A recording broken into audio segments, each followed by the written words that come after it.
जय हिंद। आज के इस वीडियो में मेरे पास कुछ कमेंट आए हुए थे इन्वर्टर और बैटरी को लेकर के।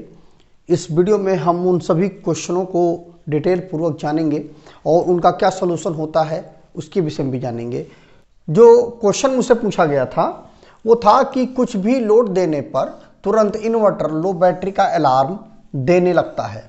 मतलब जैसे ही लोड देते हैं हम तुरंत जो इन्वर्टर है वो लो बैटरी का अलार्म देने लगता है। यह एक कॉमन समस्या है, तो इसका क्या समाधान हो सकता है। और जैसे जैसे हम लोड बढ़ाते जाते हैं मतलब बढ़ता जाता है, बैटरी का जो बैकअप है वो कम होता चला जाता है। तो इसका क्या समाधान है और यह क्यों होता है वो भी इस वीडियो में जानेंगे। बैटरी बैकअप की समस्या और समाधान, बैटरी का बैकअप हम कैसे बढ़ाएं इसको जानेंगे। जिसके साथ साथ जैसे ही इन्वर्टर ऑन करते हैं ओवरलोड का अलार्म आने लगता है और इन्वर्टर जो है हमारा वो बंद हो जाता है। इसके साथ साथ लगातार लो बैटरी और ओवरलोड जो इन्वर्टर है वो बताता रहता है। मतलब ये कई प्रकार की जो ये समस्याएं आती हैं इन्वर्टर में, जो कि कॉमन समस्याएं हैं। लो बैटरी का जो अलार्म है वो अक्सर आ जाता है। इसके साथ साथ बैटरी का जो बैकअप है वो कम हो जाता है जैसे ही आप लोड बढ़ाते हैं उसको। और इसके साथ साथ जो इन्वर्टर का जो लो मतलब ओवरलोड का जो अलार्म है वो अक्सर आ जाता है। तो ये कई चीज़ें, लो बैटरी का अलार्म आता है, ओवरलोड का अलार्म आने लगता है। तो ये क्यों होता है? ये एक बहुत ही बेसिक कॉमन समस्या है। इसका एक दो इसके प्रॉब्लम का सोल्यूशन एक ही दो ठो होता है। उस चीज़ को यदि आप देख लेते हैं तो यह समस्या हमेशा के लिए दूर हो जाएगी। पूरी वीडियो को ध्यानपूर्वक देखिएगा। देखिए, इस प्रकार से जो हमारा इन्वर्टर होता है उस इन्वर्टर से आप देखते होंगे कि तीन प्रकार की जो लीड है वो वायर है निकलते हैं। एक जो हमारा होता है, पहला जो होता है वो हमारा पावर का होता है। पावर मतलब ये हो गया कि जो हमारी एसी सप्लाई होती है जो हम इन्वर्टर को देते हैं, जिससे इन्वर्टर डीसी बनाता है। और फिर डीसी जो निकलता है इन्वर्टर से वो इन दो तारों के माध्यम से निकलता है। ठीक है, मतलब पहले जो हम एक 5 पिन सॉकेट लगाते हैं हम, ठीक है, 5 पिन सॉकेट में इस प्रकार से हमारा 5 पिन सॉकेट होता है। इसमें हम प्लग टॉप को लगाते हैं और प्लग टॉप से सप्लाई हम इसको इन्वर्टर को देते हैं, जो कि हमारी एसी सप्लाई होती है। या एसी सप्लाई हम इन्वर्टर को देते हैं तो इन्वर्टर क्या करता है, यह इन्वर्टर जो एसी सप्लाई होती है उसको बैटरी को चार्ज करने लायक मतलब कुल मिला करके डीसी सप्लाई में कन्वर्ट करता है इस एसी सप्लाई को। और यह एसी सप्लाई जब डीसी सप्लाई में बदल जाती है तो वह जो सप्लाई होती है वह इन लीडों के माध्यम से, ये जो दो लीड है, देखिए ये नेगेटिव का लीड होता है, इसमें नेगेटिव चलता है और इसमें पॉजिटिव चलता है। इनके माध्यम से बैटरी के दोनों टर्मिनल को इस प्रकार से कनेक्ट किया जाता है। इसमें ध्यान रखें कि पॉजिटिव के साथ में पॉजिटिव, नेगेटिव के साथ में नेगेटिव, मतलब नेगेटिव जो काला तार है वो नेगेटिव में और जो लाल तार है वो पॉजिटिव में कनेक्ट करें, क्योंकि यह डीसी सप्लाई, इसमें पोलरिटी होती है। यदि आप उल्टा कर देंगे ना तो इसका इन्वर्टर का जो फ्यूज है वो मतलब उड़ जाएगा। जो इसमें डीसी फ्यूज लगा हुआ होता है वो उड़ जाएगा। तो इस चीज़ का ध्यान रखिएगा। तो इस प्रकार से जब हमारा इन्वर्टर का कनेक्शन होता है तो यहाँ पर जो ये समस्याएं आ जाती हैं, जो लो ओवरलोड का है, ये सारी समस्याएं आप देखेंगे कि जब बैटरी कुछ समय तक आप जब यूज़ करते हैं बैटरी को, तो इस प्रकार से बैटरी में क्या होता है, सल्फेशन की समस्या आ जाती है।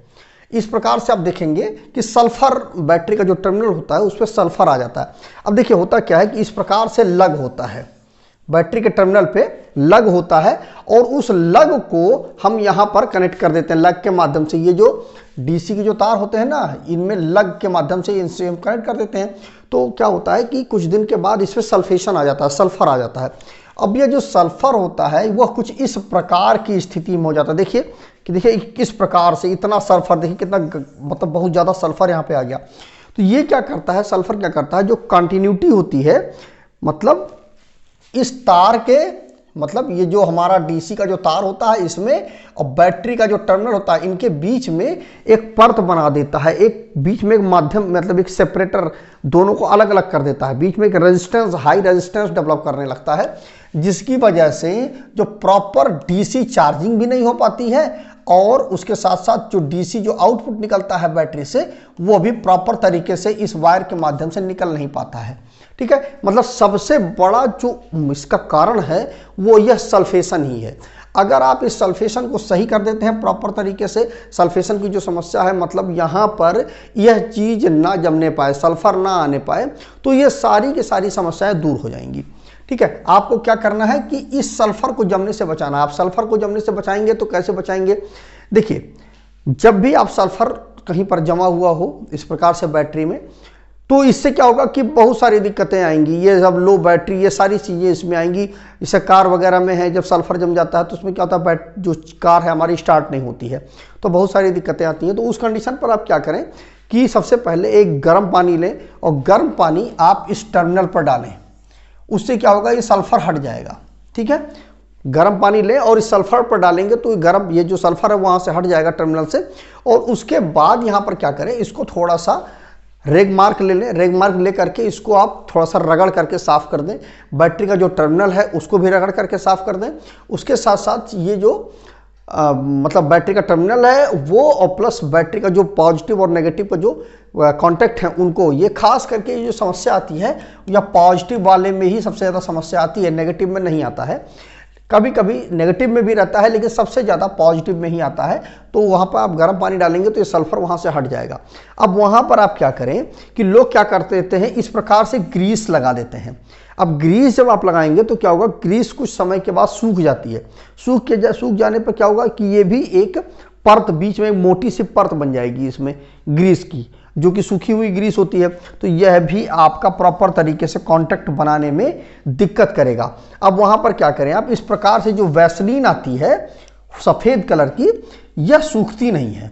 इसको आप पहले बैटरी का जो टर्मिनल है, जो मतलब उसके जो कांटेक्ट है, उन पर आप प्रॉपर तरीके से पहले आप वैसलीन को लगा दीजिए। और उसके बाद इस जो लग होता है, लग से प्रॉपर तरीके से यहाँ पर कनेक्ट मतलब लगा करके और प्रॉपर तरीके से नट बोल्ट से कनेक्शन कर दीजिए। तो क्या होगा कि सल्फर जमने की जो समस्या है वो नहीं आएगी। ठीक है, तो ये चीज़ हो गई कि इस समस्या को दूर कैसे करें। उसके साथ साथ एक चीज़ और देख लीजिए, ये जो मतलब जो हमारा इन्वर्टर होता है उसमें जो ट्रांसफार्मर लगा हुआ होता है, उसका मतलब एक सिरा तो बैटरी पे ही कनेक्टेड होता है और एक सिरा यहाँ पर ट्रांसफार्मर में कनेक्टेड होता है।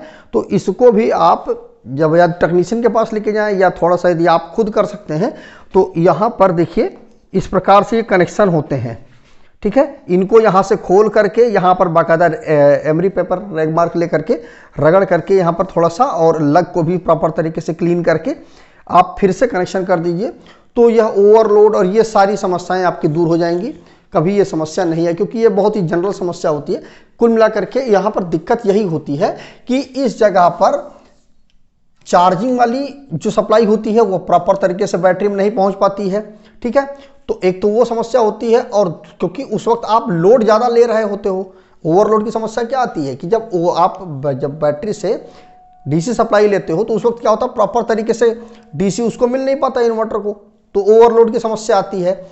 क्योंकि जो रेजिस्टेंस है बैटरी का जो टर्मिनल है और जो वायर है, दोनों के बीच में जो रेजिस्टेंस बढ़ जाता है सल्फेशन की वजह से, तो बहुत ज़्यादा रेजिस्टेंस हो जाने की वजह से जो करंट है वो प्रॉपर तरीके से आ जा नहीं पाता है। इसी वजह से ये सारी की सारी समस्या आती है।